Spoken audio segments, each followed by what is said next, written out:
Good at Camp Blood, ain't you? Thank you for joining us at Now Playing for our Friday the 13th retrospective.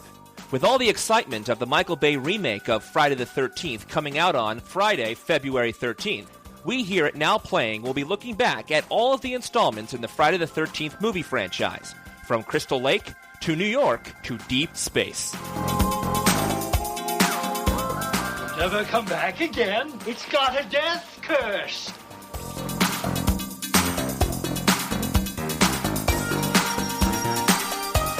Just a quick warning up front, these are R-rated movies that barely made it past the MPAA, and our discussions of the movies are just as R-rated.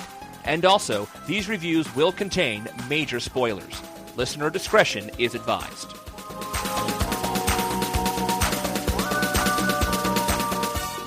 Today we're talking about Freddy vs. Jason, the final movie in our Friday the 13th retrospective. This is Brock.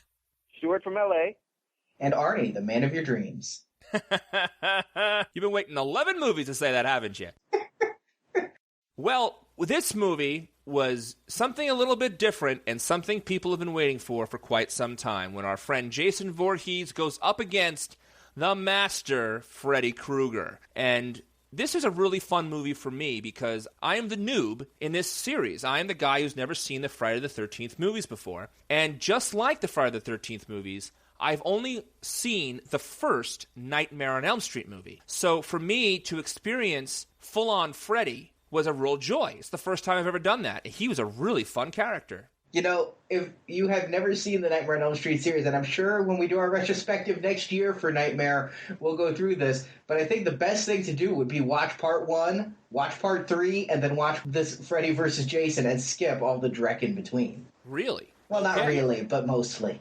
I agree. I think that the Freddy that we see here was the Freddy they came up with in part 3. And if you only saw the original Nightmare on Elm Street, that was a more classically horrific version. He ends up becoming a Borscht Belt stand-up comedian. I think in part 6 he's like Uncle Milty. He's like putting on drag, and it became absurd.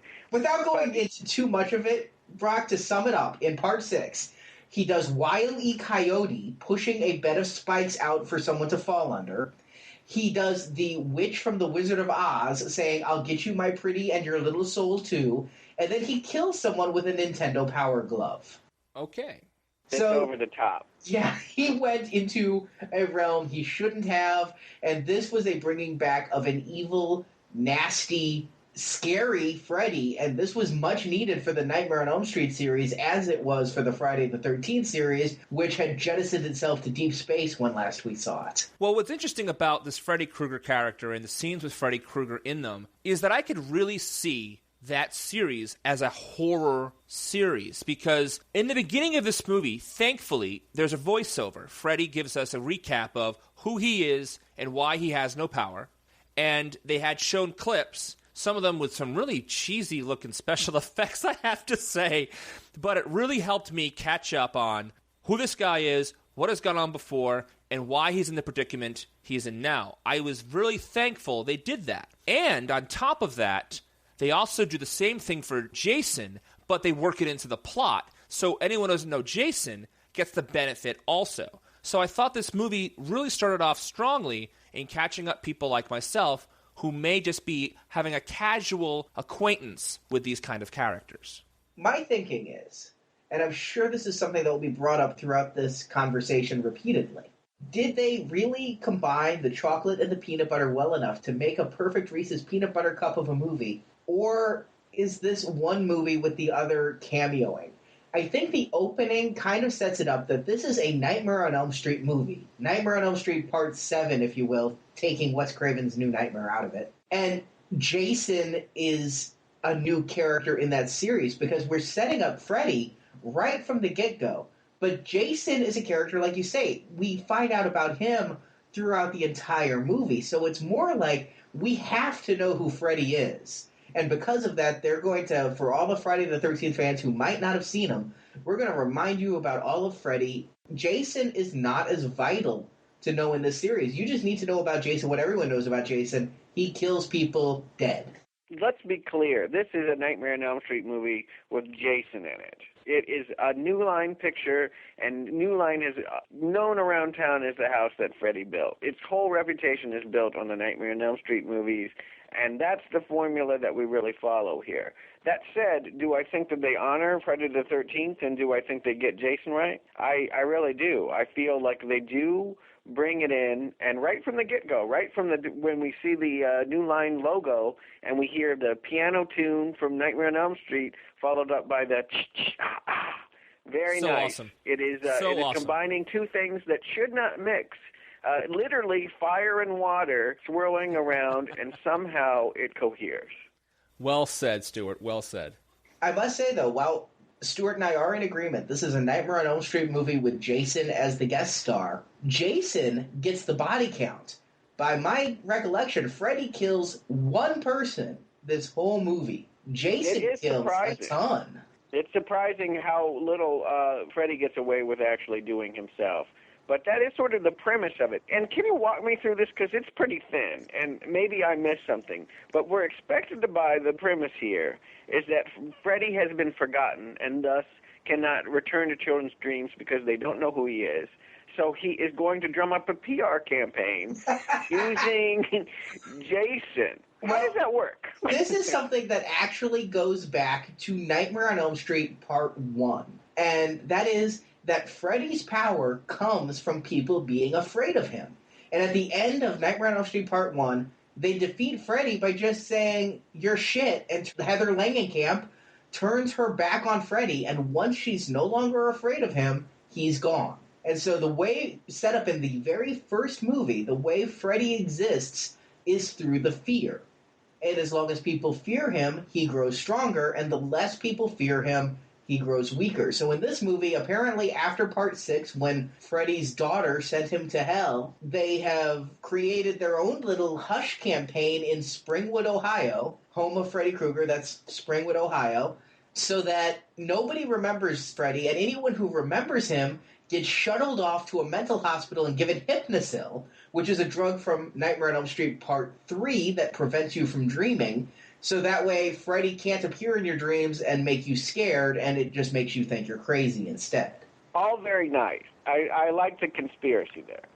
Okay, help me out here. Okay, first couple things happen right there, and I need clarification. First of all, Freddy Krueger can only hurt teenagers in their dreams. If you turn over 18, he can't kill adults.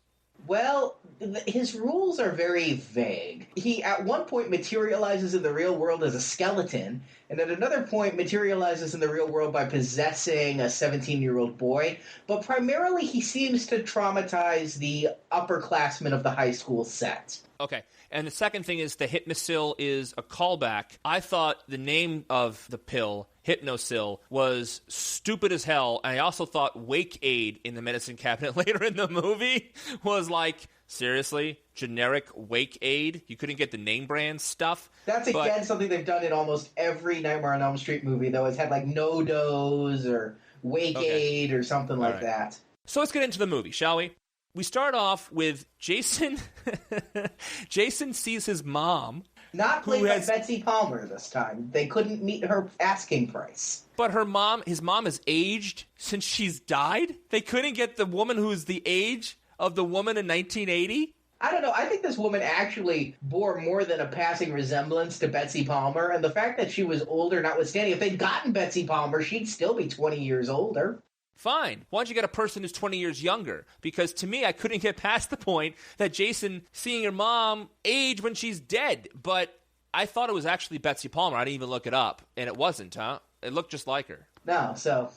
Overall, I thought the acting in this movie was back on par with the regular Friday the 13th movie acting.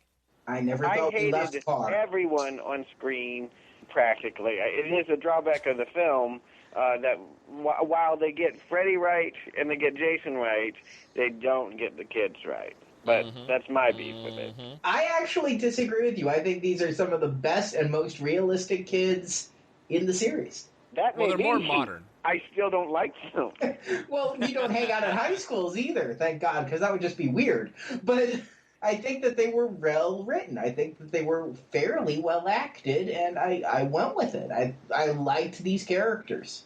I liked the characters too, and I liked that I cared about some of them, which was nice for a change.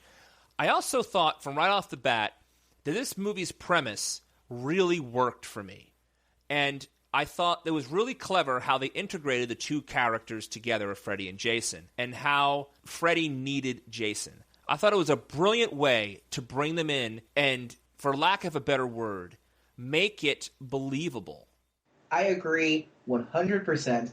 I know Stuart has read, and I have also read, some of the scripts that weren't made. I believe they spent something like $6 million hiring different people to write different scripts to try to bring these two characters together. And having read some of those scripts, it could have been done wrong so many ways, and this script got it right.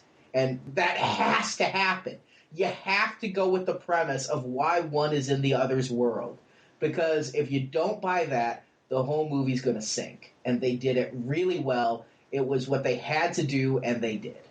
Well, again, that was the question I asked. How exactly is Jason going to drum up press for Freddy?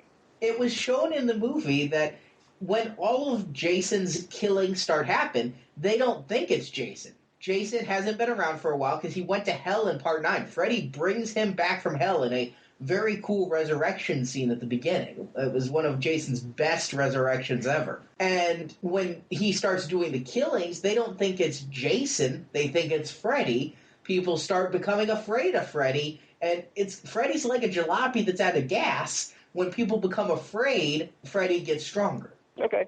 Now, the whole premise that fails, I guess, is that people are going to see Jason. Jason is not the Invisible Man. He is quite a healthy presence. And so then when they find out, oh, it wasn't Freddy, it was Jason, would he then lose his power again? But I guess by that point he would have been established in dreams and continuing his rampaging ways. Yes. And to get to that point of Freddy needing power, Jason has some really fun kills. The first kill he does was that kid on the bed, and then he folds the kid up in the bed after that. And I said to myself, what an overkill. And then the next one was really fun. Well, on the bed one, did you notice that it changed Jason's M.O.? Because Jason usually stabs once and walks away. Jason went psycho, and I mean the movie, to again reference Psycho. He's stabbing and stabbing and stabbing until the boy's intestines are pouring through the bed. Oh, I thought it was sexual in reference. I mean, it looked like he was doing him. Oh. I didn't get that at all. I didn't get that at all. No, look at the thrust. And I'm not trying to imply some sexual orientation here. I'm just saying that they set up a scene in which a guy is demanding. He's very aggressive and demanding in bed, and when he can be touched and when he can't. And Jason comes and literally fucks him. Well, not literally. But all right. I didn't see that at all. I did not get that at all. Go back to the tape. Trust me. One thing I want to say about this Jason is this is the first movie since Part 6 where they did not have Kane Hodder as Jason. They brought in a new guy. And there's a reason for that, I believe. There's a few. Primarily, it was the director didn't like Kane's body type. He wanted somebody who was less bulky. And I think it works because this is a different kind of Jason. Jason Resurrected is faster and leaner, and I think he's more well-poised because I've seen in real life Kane Hodder, and the man's like a refrigerator. And he's just big. He's like a football player. He's really big. And this guy, he's tall. He's extraordinarily tall, like 6 foot something. But he's not the fridge. You know what I mean? Yeah, I do, and I think it works because of what you just said earlier. His M.O. is different. Throughout the whole movie, Jason's M.O. is completely different, yet we buy it's Jason 100%. Like later in the movie, they go to that rave in the cornfield. Jason just starts slicing people left and right for no reason. First of all, we've never seen Jason in a crowd of people before and start killing people. Like in Manhattan, when he went to Manhattan in Part 8, he only went after the people he wanted to go after and left everyone else alone, which I thought was weird. Here we see him actually go for it and start slicing anyone who steps in his way in that rave scene. And I was thinking to myself, that makes total sense to me. It's a bunch of teenagers. Why wouldn't he kill them? But it was just weird to see Jason go to town like that. I thought the rave scene, if we're talking about that, was absolutely phenomenal. I mean, that was great. They set Jason on fire, which shows why, in case of the zombie apocalypse, you never set zombies on fire, because then you have a fire-breathing zombie chasing after you. With a flaming machete. How about that flaming machete when he throws the machete? Holy cow, is that cool. The imagery is really effective in much of this movie, and I want to credit Ronnie Yu with this, because he comes from the Chinese action realm, and you get that influence. He's done horror movies and action movies, and sometimes horror action movies.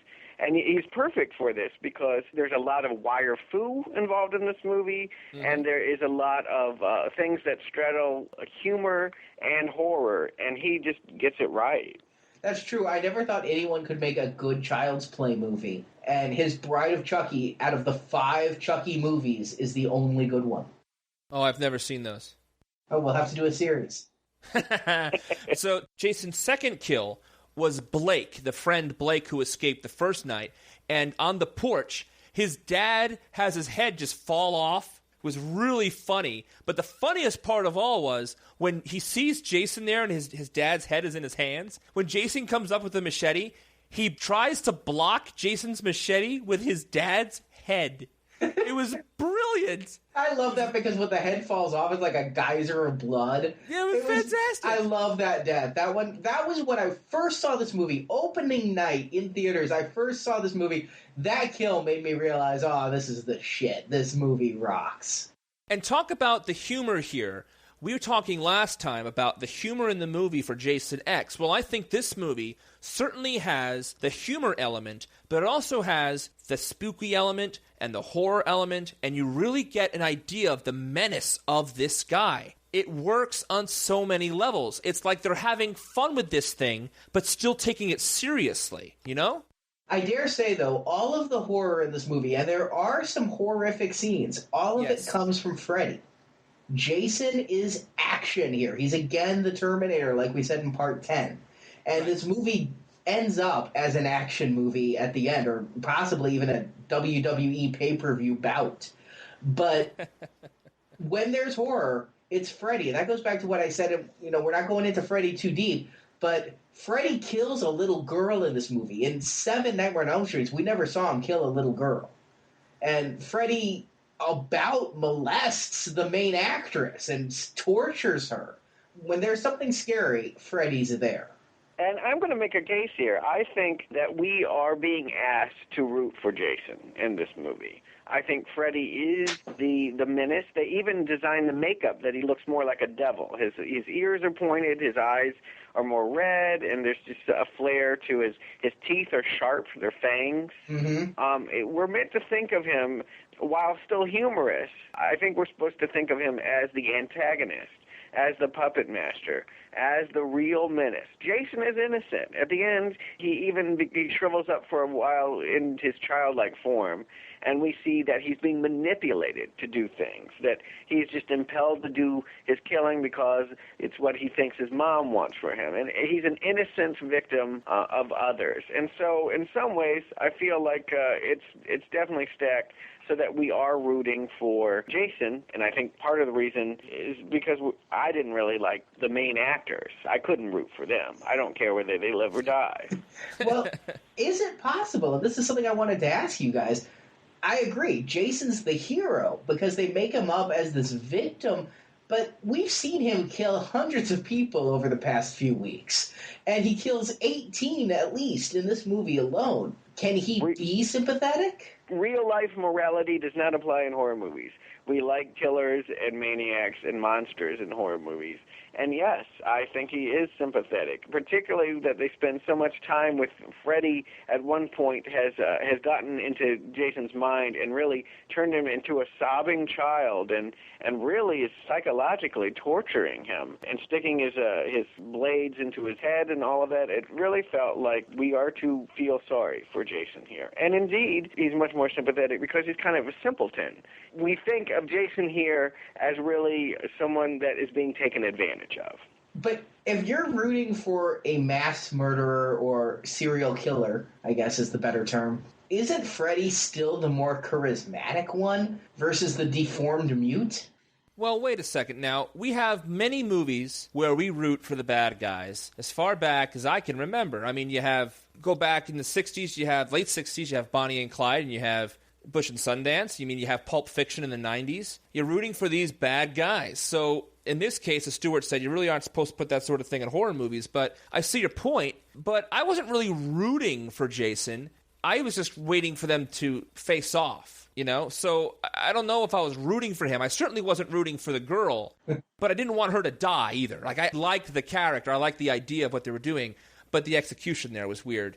I just felt at least they had some characters there, again, that we were at least trying to make us care for. And, I do feel like, I wish I could come up with a better metaphor, but this movie is like a whore. It's slowly teasing you and seducing you for the first 45 minutes until finally we get to the face-off. You know what I'm saying? Oh, yeah, I totally agree with you. It's excellently paced. They get everything in from both movies. They go to Elm Street, they go to Crystal Lake, and we get the girls jumping rope singing the Freddy song. We really get it all. They get it all in, and I was afraid that it would be bogged down with exposition. There was only one scene that I felt like, oh boy, they're just hitting us with the characters trying to figure it all out. And it was the scene where the cop comes to the kids. The cop is played by the crazy guy from Dead Man on Campus, by the way. Okay. I'm a fan of that movie. Don't even really know that movie. Okay. It made me change my mind on Mark Paul Gosselaar's acting ability. Wow. I don't know that I want to change my mind on his acting ability. I like disliking him. But anyway, there's a scene where they really do sit there and they almost pull out of thin air how they're going to fight him and what's happening and what they're going to do. And I was afraid the whole movie was going to be that. But really, it's only about 5 minutes of exposition. And then the rest of it is just really streamlined pulp. It's a real distillation of the best of both series. And somehow I marvel at their ability to meld them into some kind of alloy.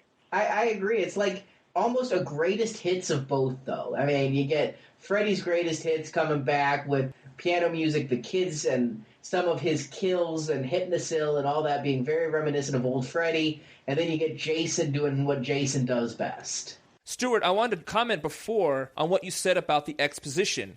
When we first met the crowd of teenagers at the house when they were drinking, the girl goes into this monologue about how her boyfriend just up and disappeared, and then it was a horrible, kind of like a Phoebe Cates and Gremlins talking about her dad. Nice reference. And why she hates Santa Claus? Yes, exactly. Yes, and instead they pulled out my father. And then about literally 2 minutes later, she goes into this monologue about how her mom was killed. And I'm like, oh, this is brilliant. They're going to have her do a monologue almost every time she's on the screen, giving exposition about how her dog was run over or whatever. And they didn't go there. But I was sitting there, I lost my shit when the second time when she did it. I thought it was a brilliant idea. Too bad they didn't do it. You bring up that subplot because that one, it's weird. We should say that Laurie, the main character, is living in the Elm Street house, the very house that Freddy Krueger murdered all the children, if I'm correct in remembering. You're not correct. This is just the house that Nancy lived in. Okay. And then it became... But it begs the question, I would like to say, if there's this conspiracy in town to make all the children forget about what happened there with Freddy Krueger, why wouldn't they tear that house down? Especially since it looked like ready to be condemned in movies 3 and on. Yes, indeed. But anyway, I digress. So, yes, she is living in the house, but she is plagued by a memory that she eventually unravels is that her father was possibly killing her mother. Or what? Yeah, was it Freddy? That never paid off. That is the one problem. In fact, I believe we are eventually led to believe that she was being killed in a nightmare, and the father was just standing there trying to help. Holding a knife. Is that what you guys got? Well, they try to make it say at the end that indeed her father was trying to save the mother from Freddy. Freddy Krueger killed the mother, and that's why he is spearheading this quarantine the kids who know about Freddy in the mental hospital plan. Mm-hmm. But it was really fucking thin. Yeah. Because it wasn't clear, and when they talk about the boyfriend in that horrible exposition scene, and then they jump to Jason Ritter in the mental hospital, it doesn't connect the dots right away that this is the kid she was just talking about. No, it's but not. And then when he finally goes back to the school and sees her, it becomes apparent, but it really was, I would say, the weakest part of this movie was that subplot about the father. Because also, they misdirect us when he tries to poison her juice, but obviously, at the end of the movie, we realize he was just putting the Lamisil, what's it called? Hypnosil. Hypnosil. Actually, they weren't doing a misdirect. You saw the bottle of Hypnosil next to the juice. Well, I didn't know what Hypnosil was at that time in the movie. Ah. You see, I don't know Nightmare on Elm Street, remember? That's right. So I didn't know. So later on in the movie, it comes back around. Yeah, I think here's the thing. The Nightmare on Elm Street movies in general are based around the premise that parents are awful. And they do terrible things, and their kids are punished for it. And they wanted to keep that alive in this movie, and they do a pretty good job of it. But the truth of the matter is, if there's a dream demon that comes and kills all the children, the parents are not wrong in drugging them with a drug that will prevent them from dreaming. They were doing the right thing. So they had to kind of bend over backwards to make it seem like the parents were really awful in drugging these kids and institutionalizing them, and that Hypnosil was so bad. But truly, I mean, what other recourse did they have? It was either that or watch all their children be butchered. But by the same token, it was said that they were overdosing the kids on Hypnosil, putting them in Hypnosil comas.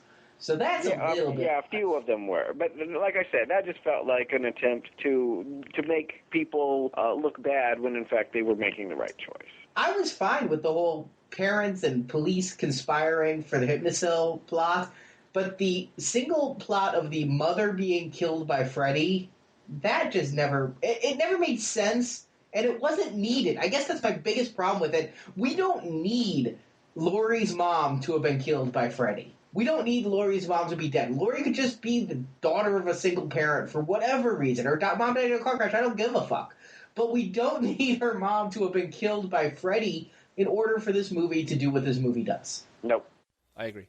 So where the movie gets a lot of fun, but a little bit weird, even for this movie, before we get into the final stuff, is when they break into the hospital to get the pills, and Jay from Jay and Silent Bob is there. Yeah, a total fucking ripoff. Total. Yeah. I was so happy to see him cut in half, though, because I hate Jason Mewes. And he gets possessed by Freddy in the real world. Now, my big problem with this is, and I also want to talk about the best friend's death a little while later if we have a chance, but here he gets possessed by Freddy, and later Freddy comes in the real world. How the hell is it possible for Freddy Krueger to come in the real world? Doesn't he only exist in dreams? That was, again, established in part one.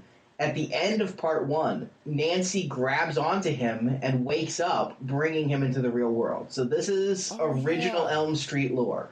She brings in his hat, much like Laurie brings in his ear. Nancy starts off and wakes up with his hat and goes, I brought this from my dream. And later on brings all of Freddy into the real world because Freddy is vulnerable in the real world and he's completely in control in the dream world. It's done in part one, it's done in part 6, it's done here. It's tired, actually. Okay, I forgot that then, so you just brought it up. But I don't understand then how he got possessed. How did he get possessed in the hospital? Pot smoke. Pot smoke. Yes, Pot I know. smoke. I think it's meant to believe Freddy appears to him as the caterpillar from Alice in Wonderland and blows reference, yeah. a whole hookah into his face, and thus he is sort of awake and asleep at the same time. Is that what you got? I was grabbing at straws. Yeah. I couldn't see the connection between the Alice in Wonderland reference and how he got possessed, but that makes sense to me now that you explained it. You know, they're doing a dance here because, no, if Jason exists in the real world and Freddy exists in dreams, then no, they're never going to get together. But I think the movie did well with trying to bridge that untenable chasm, and I think that it made it more exciting and a little bit more scary. In a Nightmare on Elm Street movie, once the characters wake up, you know that they're safe. In this movie, they just got to deal with something else. They're no more safe in the real world than they are in the dreams.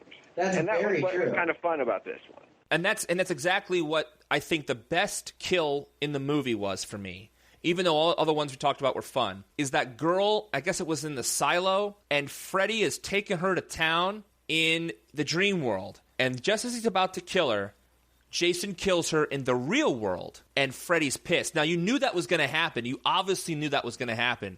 But the way it played out was so much fun. And on top of that, of course, Jason flicks the Dayglow Raver Kid off like a highlight ball. That Dayglow Raver Kid, when we saw this in theaters, my wife and I were laughing our butts off about the guy covered in Dayglow sticks. And we noticed him as a background character. When he became a rapist, he wasn't just an extra, he was actually a character, and then Jason, fucks him up. Yeah. And it was a really fun kill for them to be combined. So based on that, Freddy had to take him out, and the way they got Jason into the dream world, and then I guess the way they got Freddy into Jason's world, was really, really clever. And I felt it really was, again, believable. It was a lot of fun how they did that. Because Jason in the dream world, man, was he outmatched. It was amazing. Well, he was outmatched, but I dare say he's the ultimate dream warrior, to call back to part 3, because Freddy would have killed 18 kids in what Jason takes. The fact that the rule is Freddy kills you in your dream, you're dead for real. And Jason just keeps taking it, and he gives it almost as good as he takes, even in the dream. There was one interesting thing when Freddy had Jason trembling on the floor. First of all, it again retcons part 8 in that Jason was a deformed child. But now here we see Jason didn't just drown because he was out for a swim, but he was practically murdered by his bully campmates. Actually, his face was deformed like we saw it in what? Part 1? Yeah, part 1 originally. And that was interesting that, again, it was kind of funny how the counselors were blatantly ignoring him, but I thought that was just the dream sequence part of it. But you could really see that, remember we talked about in the first episode of the series, where the hell was his mother? If his kid with special needs, why wasn't his mother around more? But these kids were really picking on this Jason, so you're calling it a murder. They threw him in the lake. I mean, they killed him. He was murdered. Amazing. And that's a very interesting twist to it all, because instead of this whole time he's been avenging his mother, now he's avenging himself. Although I would argue what we are seeing is a dream remembrance. So how much of that is the literal truth, and how much of that is the way that Jason remembers it and interprets it? It's in question. I just found it to be very interesting, and I guess I took it very literally. I don't think Jason is very imaginative, and that he's creating persecution complexes while living alone in his cabin talking to his mom's decapitated head. I figure Jason's kind of like an animal, and I don't think he's shading the truth. Although that scene, it's in the same take, that scene, Freddy pops up in it. Oh yeah, it's a nightmare that Freddy is part of. It's Laurie witnessing it. Laurie enters Jason's dream. Right. Although it was funny because I was like, yeah, if the kids are throwing him in the lake and killing him, what was the counselors are making love line from part 1, and then you see, well, they're making love right there outdoors in broad daylight. Well, again, I thought that was a dream aspect of it. I took the kids murdering Jason, as you put it, to be the literal part of the sequence, which obviously the whole thing was a dream. Yeah, I took that the same way. I knew that the counselors on the deck weren't, literal. Weren't really fornicating right there where the kids are, right? Otherwise, that's a whole different type of camp. The only time in this movie we see Freddy kill anybody, though, is the best friend in his home. And what's notable about that is, of course, for me, the only thing notable besides the awesome glove mark across the face, we're not going to go too much into Freddy here, but was Scott Farkas was in the bathtub. Who the fuck is Scott Farkas? He has yellow eyes from A Christmas Story. Oh, God, I just thought that guy, all I could keep going is, that guy has a weird resemblance to Danny Bonaducci. That's what I was thinking, too. He looked like someone that I knew, but I couldn't place who it was. Who was he? In A Christmas Story, the bully who has yellow eyes. And he follows Ralphie, and he's the big guy with the raccoon hat on, the coonskin cap.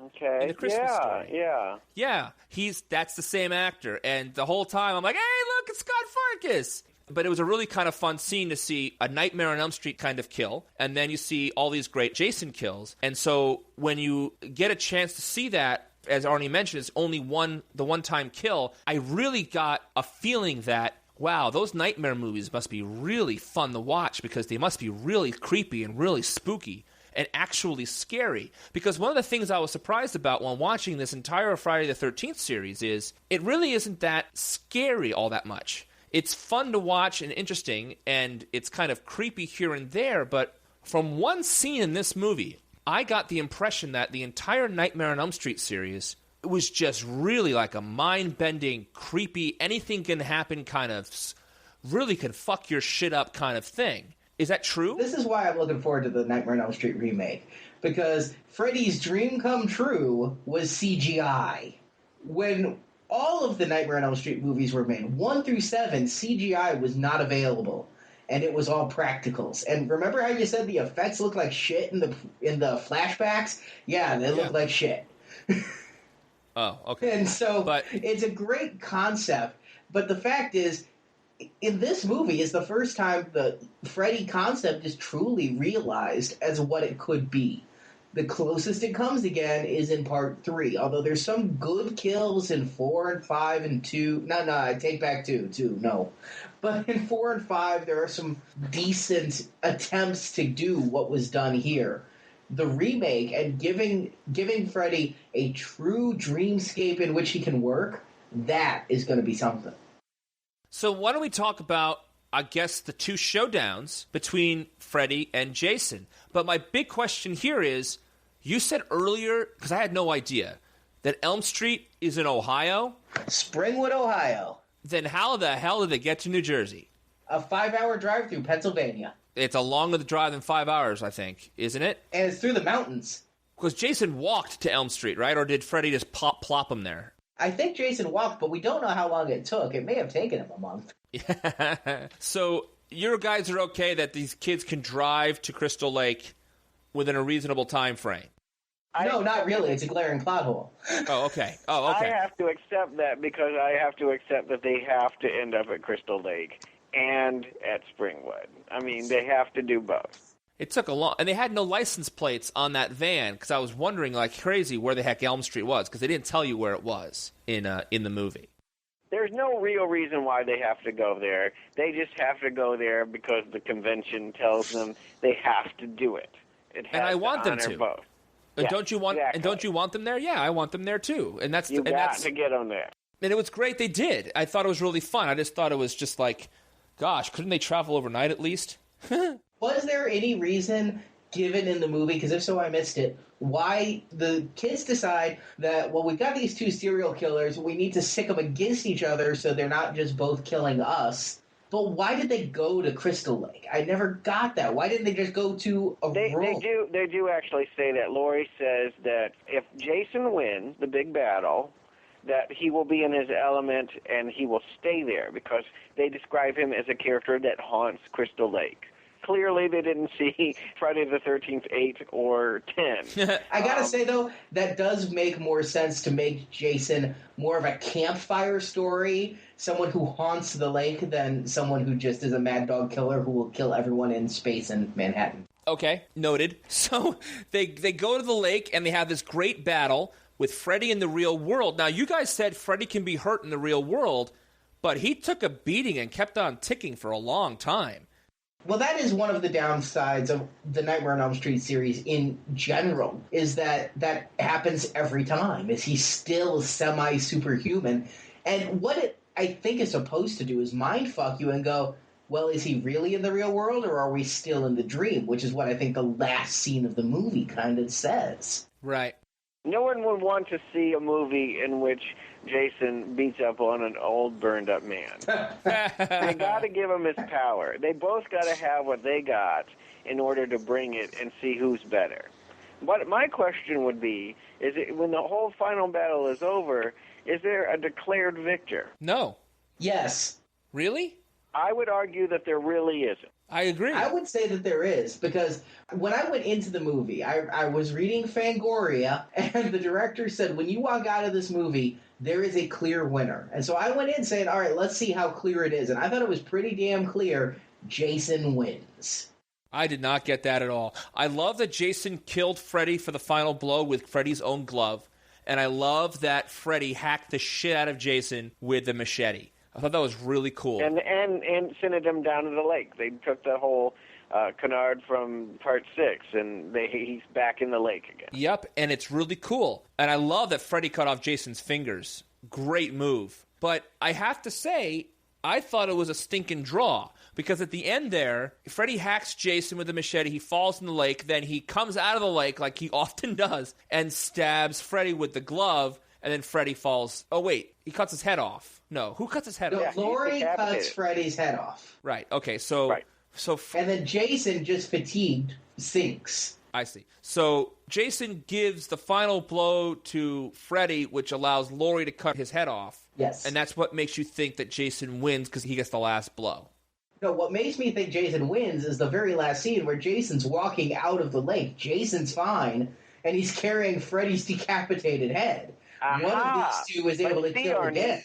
But see, Arnie, that could have been a dream. Well, it all could have been a dream. Well, no. That whole imagery felt like it was a dream, and that Freddy was still alive made me think that, this is a dream of Jason, who is still in the bottom of the lake. Oh, I didn't get that. I just love the fact that he walked out of the lake, is palming Freddy's head, and then Freddy winks to the camera. I thought it was freaking great. I thought it was But he had his fingers again. No, he didn't. It couldn't be real. No, he had no fingers. He had no fingers. How did he have Freddy's head? He was palming it like a basketball. Exactly. Oh, you're right, he was. Yeah.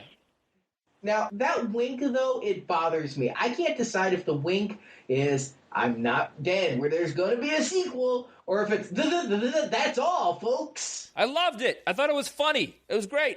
It's a joke. It's funny. It was a wink to concede that Freddy wasn't done yet. Yes, exactly. And that thus there is a draw, and this battle is not over. Stuart and I saw the same thing, but I could see where you're going with your theory, Arnie. But I think I saw the same thing. If it's what you the guys winner saw, of Freddy versus Jason is Laurie. I don't know. I think the winner of Freddy versus Jason is us, because it's a kick-ass movie. It's a really great movie. I had a really great time. We haven't really talked about the fights. The fights in this movie are tremendous. And here's the problem with any movie where you have two nemeses or two people coming together, is sometimes it goes on for so long that when the fight is over, you're like, fucking end it. And sometimes the fight is so truncated or so one-sided that you don't feel that it got its due. This fight went on, but it kept changing. And I swear to God, the scene where Freddy is pulled into the real world in a burning house, and he sees Jason, and he goes at Jason, and Jason goes at him, and the music comes up, and it's playing some loud, heavy metal music. Yeah, it may be taken a play again out of the WWE playbook, but that scene really works for me, and it pulls me in, and it's like being at a rock concert of gore.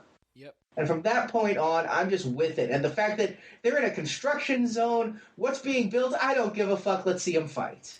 They're using construction equipment. Great. There's construction. They're building another house at Crystal Lake. Good. I'm with it. Because at that point, I don't care anymore. I'm on a action high. And at the Crystal Lake, they had that great fight, and they have the oxygen tanks, which honestly was weird that they were there, but I thought they used them really well to get Freddy to have an advantage over Jason in the real world, to use his brain and knocked him silly with those tanks. I thought that was really cool, too.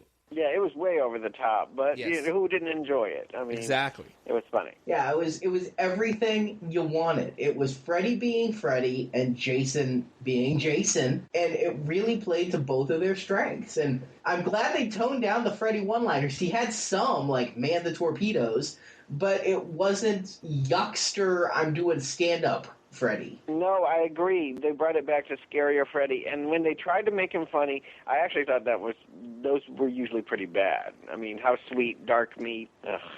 Yes, Kelly Rowland of Destiny's Child, ladies and gentlemen. Yes. So it's time to ask, Arnie, Stuart, do you recommend Freddy vs. Jason?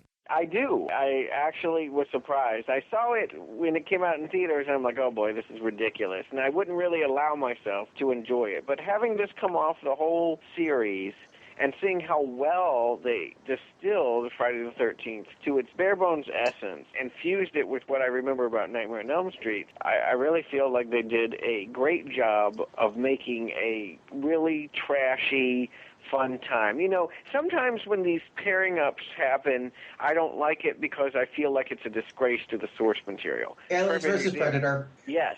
Aliens versus Predator. Alien is one of my favorite series, and for that to be turned into a junkyard dog fight, it just didn't work for me. But seeing these two characters go at it, it really felt right. It felt right on. I couldn't agree more. Like Stuart said earlier, this is the best Jason movie there is. And it may be the best Freddy movie there is. And you don't even have to have seen the, 17 movies of backstory that leads to this one, because they catch you up on it, and it's enough in the cultural zeitgeist that you can just walk into this movie and have a kick-ass time. And the kids are passable, and the action is outrageous, and the over-the-top, and some amazing pyrotechnics. This movie's got it all. Now, again, not knowing Nightmare on Elm Street very well, I have to say, I had a blast watching this anyway, and I thought it was a really fun Jason movie. I thought he got some great moments for himself, and I loved the battle with Freddy. So I recommend it as well. It's a great way to end the retrospective series. Because at this point, Arnie, I don't think we have a retrospective anymore. We have one more episode left that we're going to talk about, and we're finally here, the 2009 Michael Bay remake. Thank you guys for joining us, and I guess we'll reconvene when we see Friday the 13th. Bringing us back to the beginning. There's something that has a nice symmetry to it. Thanks, guys. Bye. Bye.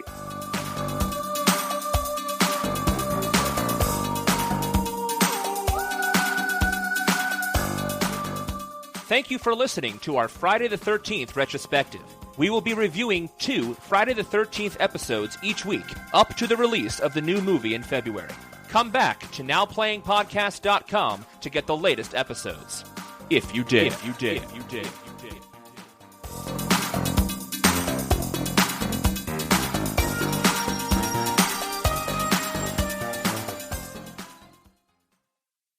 Now Playing is a production of Venganza Media Incorporated. All rights reserved.